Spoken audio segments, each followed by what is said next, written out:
The throne room stretched high into the sky with crystal towers catching light from 3 suns at once, and Ambassador Claire Martinez stood before the court in her plain gray suit, looking very ordinary among all the elven nobles in their flowing robes and living armor that seemed to breathe and move on its own shy, appeared completely unremarkable standing there alone as just one human among beings who had conquered 1,000 worlds before Earth. Even knew how to write, but something in the way she stood made General Liriana Starweaver pause and study her more careful. Liriana had silver hair that fell like moonlight over armor grown from living metal, and beside her feet lay Vorthakis the dragon, whose scales shifted between midnight blue and deep violet, and whose eyes held intelligence older than human civilization itself, the Empress. Calendriel spoke with a voice that carried the weight of centuries, asking if the humans refused the terms, and Claire said yes, they did refuse with respect, but they refused nonetheless. Murmur went through the court, because nobody refused the Silver Moon Empire, and Liriana narrowed her eyes watching this human who showed no fear at all. In 800 years of war, the general had learned to recognize worthy opponents, and she saw something in this woman that troubled her. Deep-levered Hekes lifted his massive head, and his nostrils flared as if he could smell something unusual on the solar winds, and the dragon rumbled low in his chest with a sound that might have been unease. The Empress declared war then, stating that the Silver Moon Empire would wage war against the Terran Coalition and gave them 30 days to leave their space, and Claire just nodded politely and said they would be gone within the week. Then Claire paused, and her smile grew just a little wider as she mentioned that the Department of Defense had asked her to deliver a message if negotiations failed, and Liriana commanded her to speak with one hand dropping to the crystal blade at her hip. Claire said the message was simple, and it was thank you for the warning, and she explained that most species did not give them 30 days of advance notice before attacking. The words hung in the air like a challenge, and Vorthakis rumbled again, but this time not with aggression, but with something else entirely, and it sounded almost like concern. Liriana told the human that her bravado was noted, but when their fleets came, and when she and Vorthakis led the assault on Earth, the humans would understand their folly in refusing mercy. Claire gathered her things and turned to leave, but at the great doors she looked back one final time and told Liriana that she had read about her military history on the flight over, and that 73 campaigns without a single defeat was very impressive indeed. Then Claire added that she supposed there was a first time for everything, and left the throne room, while Liriana stood there feeling something she had not felt in centuries of warfare. Was not fear, because Liriana never felt fear, but for the first time in 800 years, she wondered if perhaps she had badly underestimated her.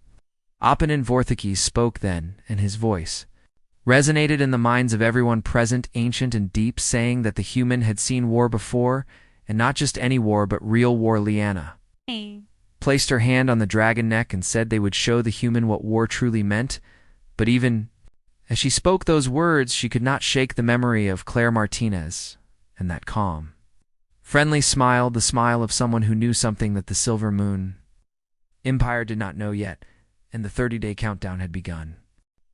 27 days later, the Silver Moon Armada gathered at the edge of human space with 300 warships, each one a masterpiece that had taken decades to grow from living crystal and singing metal. General Liriana stood on the flagship observation deck with Vorthakis coiled beside her, and her officers reported that the humans only had 12 ships defending this sector. The largest human vessel barely matched one of their frigates in size, and Liriana studied the tactical display, seeing the Terran ships holding position around the colony world in a loose formation. They were not fleeing and not calling for reinforcements, but just waiting there, and something about it felt wrong too.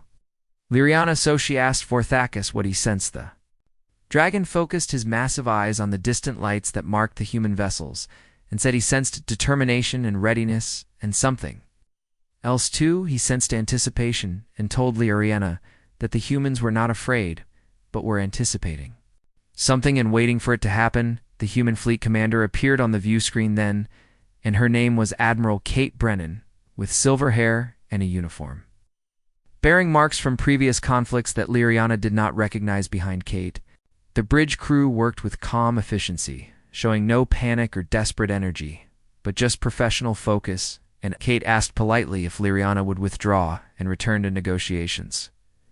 Lyrian said no, and told them to surrender so the colony would be spared, but Kate's expression did not change at all, and she said she was required to inform them they were violating Terran's space. Then Kate leaned forward slightly and said she had read about Liriana too and respected her achievements greatly, which was why she was giving the same warning that Ambassador Martinez had tried to give. Kate asked Liriana to leave now, and added the word please, but it did not sound like begging at all, but more like a courtesy between respected opponents. Liriana cut the air with her hand and ordered all ships to advance and target the defensive platforms. It's first, but then the sensor operator voice cut through her command. Officer reported massive energy signatures appearing all across the system, and the tactical display erupted with thousands of new contacts. Not 12 ships, but over 4,000 vessels materialized from compressed space. Jumps appearing in perfect geometric formation completely surrounding the Silver Moon fleet. There were dreadnoughts, the size of small moons and carrier groups, bristling with fighter craft and strange vessels, whose purpose Liriana could not identify her. Second officer whispered, asking how the humans had hidden so many ships, and on the view screen, Admiral Kate expression held something like sympathy. Kate explained that humanity had been fighting wars since before they learned to write and had spent thousands of years fighting each other, which taught them every trick and tactic and deception, Exie said. When Ambassador Martinez thanked them for the 30 days warning, they really meant it, because it gave them enough time to move 3 entire fleets into position. Liriana mind raced through calculations and realized they were surrounded and outgunned 5-1, and those human dreadnoughts were powering up weapons that registered on scales her sensors had never encountered. Kate gave Liriana one chance to order her fleet to stand down and said the ships would be escorted to neutral space, unharmed, and the crews repatriated safely. But if they fired even one shot, the humans would consider it acceptance of combat and respond with everything they had. Vorthicus voice rumbled through Liriana, mind alone telling her privately that the power he sensed from those vessels was incredible, and even his dragonkin would struggle against such force as he said. The humans had weapons that burned like captured stars, and for 800 years Liriana had never retreated or surrendered, or shown weakness. But she had also never sent warriors to certain death for pride. Alone, her second officer said quietly that if they withdrew, the Empress would demand answers, and the other generals would call it cowardice. Watched the display and saw 4,000 human warships holding perfect formation, not advancing or threatening, but just presenting an undeniable reality. She thought of Claire Martinez and her smile and her calm certainty, and the message about thanking them for the warning. They had been warned, and Liriana simply had not understood what the warning meant until now. She ordered all ships to stand down and prepare for escort to neutral space, and spoke the words she never thought she would say. They would withdraw. And as the Silver Moon fleet powered down and allowed themselves to be surrounded, Liriana caught Admiral Kate eye on the view screen. Kate nodded with professional respect between warriors and said Liriana made the right choice and hoped the rest of the Empire would be as wise. The channel closed, and Liriana stood in silence beside Vorthicus, watching her first defeat unfold, not in battle but in simple mathematics of overwhelming force. She said quietly that this was not over yet, and Vorthicus agreed, but added that perhaps the question was no longer whether they could win. Dragons suggested that perhaps the real question was whether they should be fighting this war at all. 3 months passed, and the Empress did not accept defeat. Liriana found herself summoned to the Imperial War Council, but this time she would not command fleets because the war would now be fought in shadow and secrecy. The Empress admitted they had underestimated human fleet strength, but said they would not underestimate them.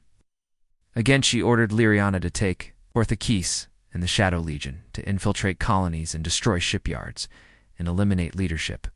The Empress wanted to show the humans that despite all their ships, they could not protect everything everywhere. All at Liriana bowed, though the assignment felt wrong because she was a warrior, not an assassin. But orders were orders. The Shadow Legion consisted of the finest warriors who could move unseen, and mages who could bend light and perception. Their First target was a research station orbiting a distant planet where intelligence said the humans were developing. New weapons Lyriana team materialized.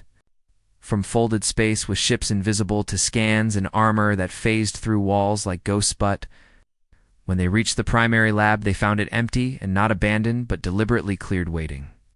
For them was a single human woman sitting calmly at a console drinking coffee. The woman was Dr. Helen, across the station director, and she spoke without looking up, saying that Lyriana was 17 minutes early. Helen said they expected the attack at 3 in the morning, not at 2:40. 3 and someone in logistics was very efficient. Lyriana froze with her hand on her blade, asking how Helen knew they were coming. Helen finally looked up with sharp green eyes and explained they had a spy in the War Council feeding information. Said they had been tracking fold space signatures since the technology was developed. Helen added that Ambassador Martinez predicted 3 months ago that if direct war failed, the Empire would resort to covert operations within 6 to 8 weeks. Ambassador had been off by 2 weeks, but the prediction was still pretty good. The Shadow Legion materialized around the room with weapons ready, and Vorthicus flowed through a wall, dropping his stealth camouflaged. 20 elite warriors surrounded. One unarmed scientist Lyriana commanded Helen to tell them what weapons were being developed, and Helen stood slowly setting down her coffee. Helen said she was not developing weapons at all, but was working on a vaccine for a disease ravaging the outer colonies. The disease affected both human and elven colonies, and Helen gestured to the console, saying all the data was right there. She explained they were planning to share it with the Elven Medical Corps next month. One of Lyriana warriors hissed that it was all lies, but Helen replied calmly that they were easily verifiable lies if they were actually lies. She told them to check the data themselves, and then paused before speaking again. Helen said the real difference between humans and the Empire was not technology or military strength. The difference was that when humans looked at other species, they saw potential allies, not just threats or subjects. She said they thought the Silver Moon Empire, with all its age and wisdom, would eventually see the same thing. Alarms suddenly shrieked through the station in Lyriana. Tactical display lit up with human warships dropping out of compressed space all around them. Helen sighed and said that would be the 6th Fleet, and she had told them Lyriana might be reasonable and they could talk, but the fleet insisted on being nearby, just in case, and Helen looked directly at Lyriana, asking if she was going to make them prove their worry was justified. Admiral Kate face appeared on view screens, offering the same terms as before, to stand down and be repatriated with respect or fight, and face response in kind. Then the screen split and Claire Martinez appeared beside Kate, looking exactly as she had months before. Claire said she knew Lyriana was a warrior with 8 centuries of reputation, but also smart enough to recognize when being used for a war that made no sense.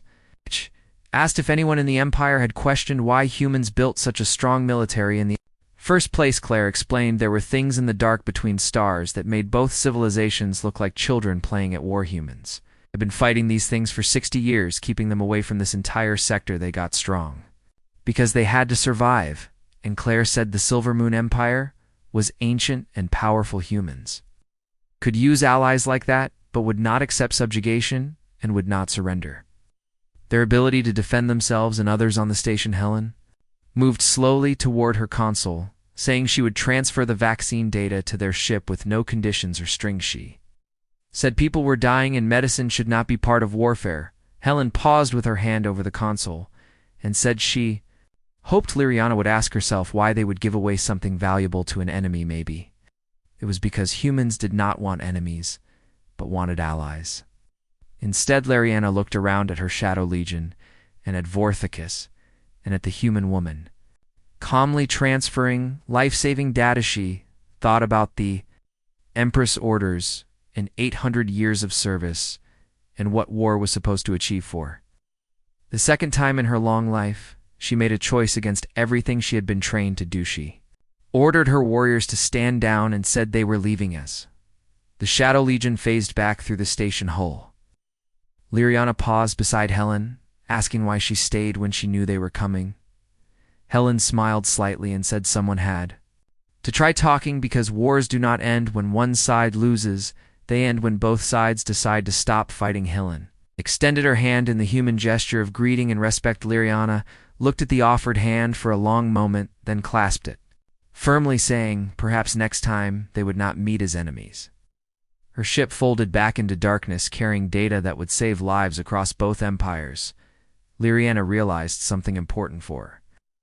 The first time in 800 years she was not sure which side of this war was right. That uncertainty changed everything inside her. The Empress was not pleased at all. She said there had been 2 failures now, with open warfare first and then covert operations.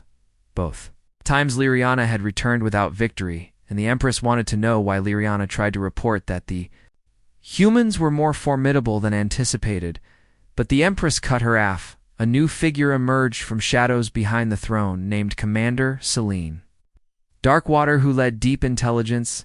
Selene said Liriana experiences had been educational, and they now understood humans could not be defeated through conventional means. Therefore, they must use unconventional methods instead. Liriana felt ice in her stomach, asking what Selene was proposing. Selene smiled, thin and cruel, saying humans valued individuals, and their society was built on personal worth and individual rights. This made them strong in some ways, but also vulnerable. She showed a hologram of Ambassador Claire Martinez, frozen mid-smiles. Eleni proposed killing their leaders, not in honorable combat, but simply removing them when governments collapsed into chaos. Their unity would fracture completely. Liriana said flatly that was assassination and not warfare, but murder. Selena heard it was efficiency and said she could have teams ready. Within a week, their president and top admirals and key ambassadors would all be removed simultaneously. The Terran coalition would tear itself apart, trying to determine leadership. Impressed Calandriel considered this with an unreadable expression, then asked Liriana for her objections. Lirian chose words carefully, saying, in 800 years she had fought honorable wars.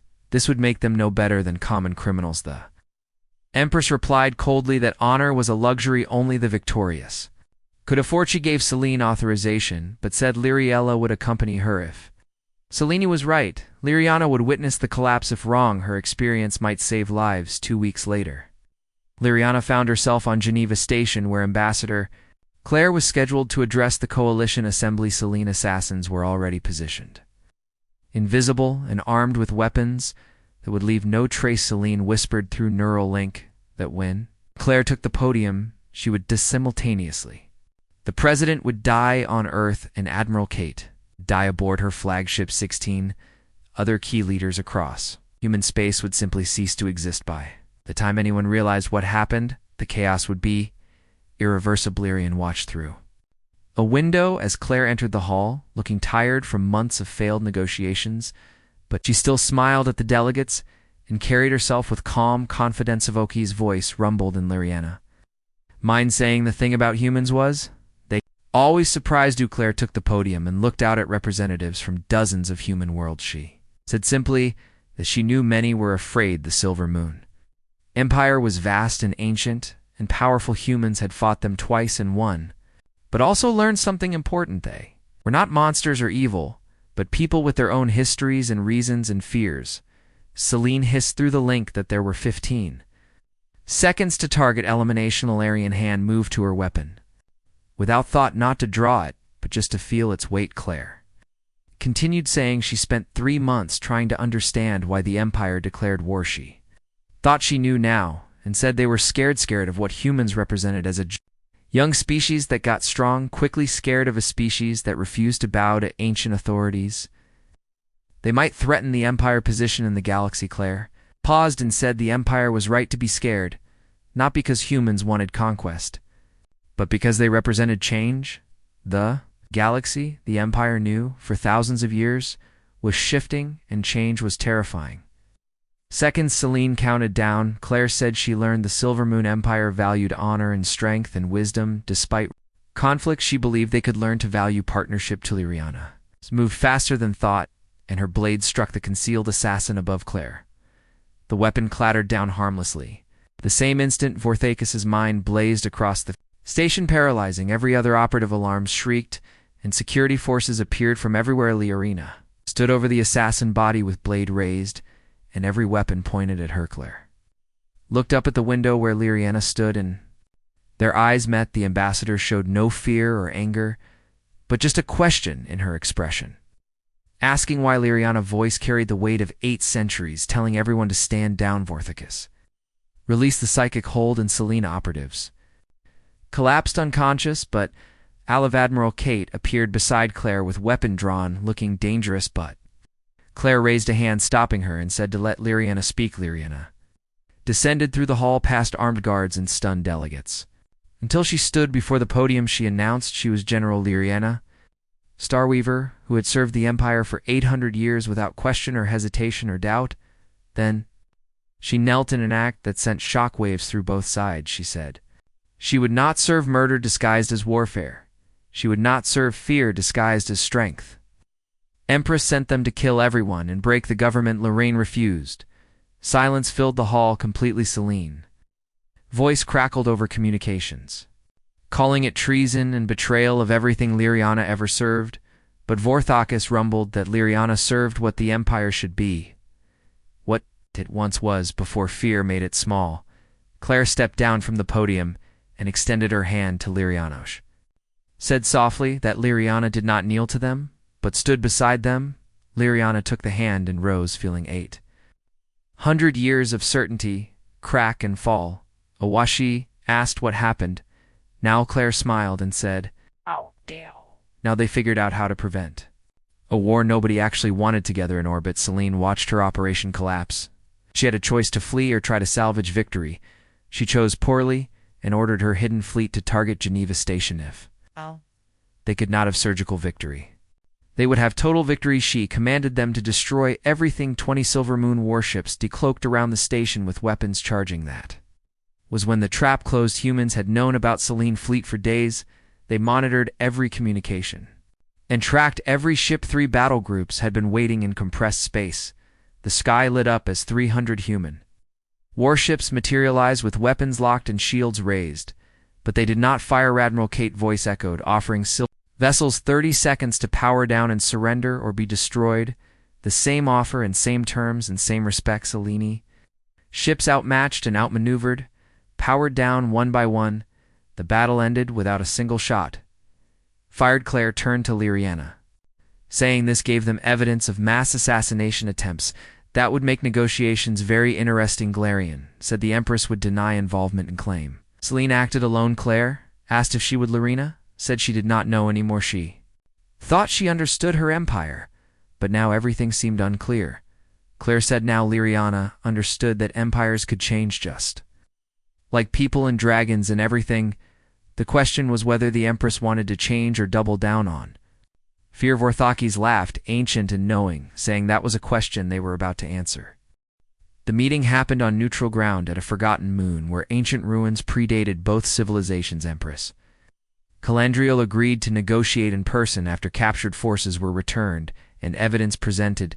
Claire stood in ruins watching 3 moons rise over alien mountains. Admiral Kate reviewed security, saying Claire did not have to do this alone. Claire replied, the Empress specified 1 representative from each side, just them and bodyguards and witnesses they chose. Kate noted. Claire chose no bodyguard. Claire smiled, saying if the Empress wanted her dead, she would be dead already. She had 3 months to try again. Kate said that was a hell of a gamble. Claire agreed that diplomacy usually was. They waited as sunset came, and darkness fell complete. Then light blossomed at the plaza far end.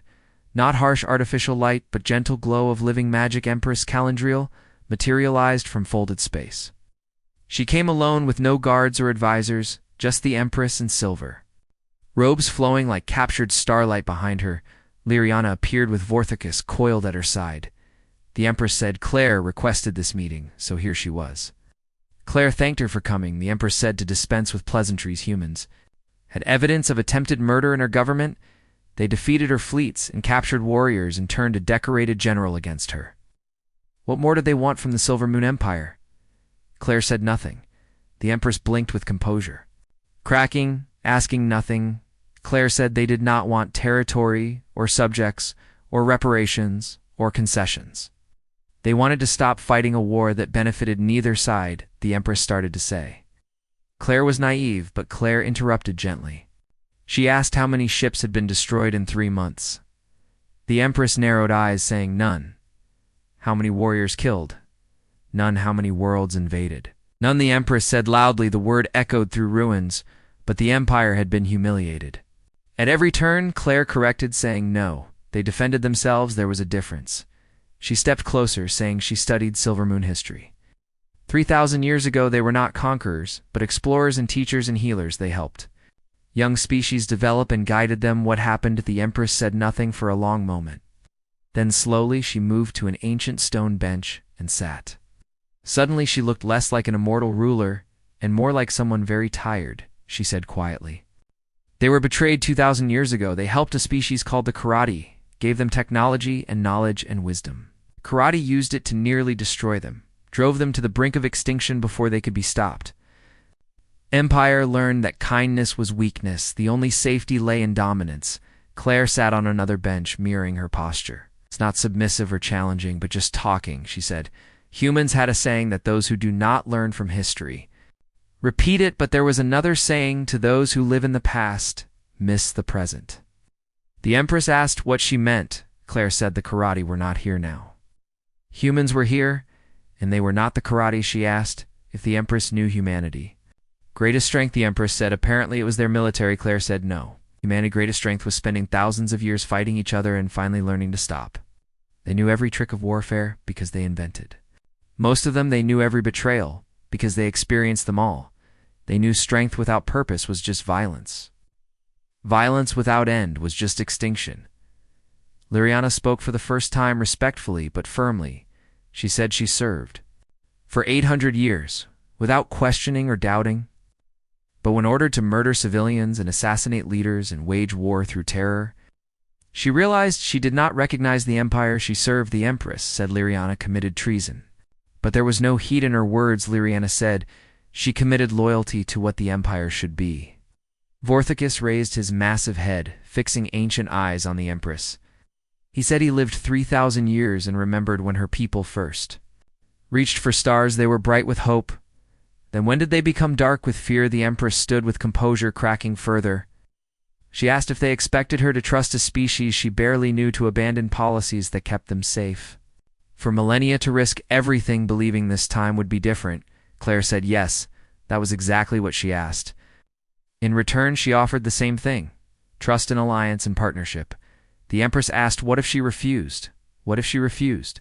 What if she returned and marshaled every force and spent every resource crushing humanity? Claire stood, meeting her eyes without flinching. She said, then the Empire would win eventually, maybe in a year or a decade. They would destroy fleets and conquer worlds and subjugate people. They would prove to the galaxy that the Silvermoon Empire was exactly what it feared everyone else was, a threat that must be eliminated. Then they would spend the next 1,000 years wondering when someone would do to them what they did to humans. Silence stretched. Long night creatures called across ruins as life continued regardless. The Empress said finally that she needed proof, not words or promises, but proof humanity could be trusted. Claire asked what kind of proof. The Empress turned to Liriana, asking if she vouched for them. Did the general who served faithfully for 8 centuries say they were honorable? Liriana said she did. The Empress said, then prove it. She asked how humans knew about the Geneva assassination attempt. Claire hesitated, then nodded to Kate, who stepped forward with a data crystal. Claire said they had an asset within the War Council, someone feeding information for 6 months. The Empress demanded the name. Claire said if she gave it, the Empress would execute them.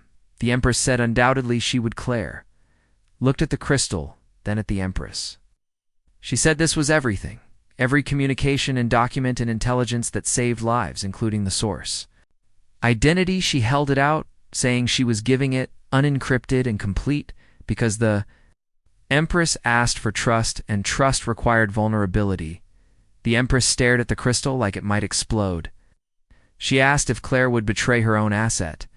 Claire said she would prove they valued honest negotiation over covert advantage. If they kept playing games of spies and secrets, the war never ended. Someone had to go first. Someone had to take the risk. It turned out to be her. The Empress took the crystal slowly, as if expecting a trap. She activated it and scrolled through files. she found the spy name buried in her war council. Her face stayed impassive, but her hands trembled slightly. She said quietly, "It was High Chancellor Moraveth." Her advisor for 200 years, her friend Claire, said she knew the decision was the Empress' choice, execute them if needed. But no, they risked everything because they believed peace was possible. They could not stand by while their empire slid into darkness. The Empress closed the crystal and stood silent. Then she did something shocking. She laughed. Not bitterly or cruelly, but with genuine surprise and something like respect. She called Claire a magnificent fool. She just handed over power to destroy the entire intelligence network. She did it because she thought the Empress would value the gesture more than advantage, Claire said. Yes, the Empress asked what if she was wrong? What if she was exactly the tyrant Claire feared? Claire smiled, saying then she would be wrong, and the Empire would win. Humanity would learn a hard lesson about trust, but at least they tried. She said they could be enemies or allies, but not both, and not nothing. So she chose to believe the Empire that once helped younger species was still in there waiting for permission to remember what it was. The Empress looked at the crystal in her hand, then at Liriana, then at Vorthakis. Finally back at Claire. Slowly and deliberately she raised her hand and crushed the crystal to powder. She scattered fragments across ancient stones. She said the data was destroyed. No one would be executed for choosing peace. She accepted the alliance offer not because Claire proved humans could be trusted, but because Claire proved she believed the Empire could be trusted after 2,000 years of darkness. Perhaps that was the light they needed. Claire extended her hand. The Empress looked at it, then clasped it firmly. She warned this did not solve everything. Her Senate would resist. The Human Council would doubt. Factions on both sides would want war. Claire agreed, saying she knew, but now those factions had to fight both of them. Somehow she thought they were stronger together. Kate stepped forward, mentioning practical treaty terms. The Empress said to keep weapons and fleets in sovereignty, use them to defend, not conquer. In return, the Empire would remember who they used to be. They would try to become that again. Claire said that was all anyone could ask. As moons set and dawn broke over ancient ruins, for beings sat together. An immortal Empress, an human ambassador, an elven general, an ancient dragon. They talked not of war, but peace, not of division, but unity. In weeks that followed, the Treaty of the Forgotten Moon would be signed and celebrated, borders established and trade routes opened. Cultural exchanges initiated. The transition would not be smooth. Old hatreds die hard, and fear is persistent, but in a quiet ceremony, General Liriana received a pardon from the Empress and medal from humanity. She became first commander of a joint peacekeeping force. When asked how she felt about her new position, the general, who never lost a battle, smiled. She said she spent 800 years fighting. Perhaps it was time to spend the next 800 building something worth protecting. Ambassador Claire returned to Earth as a hero, though she deflected praise.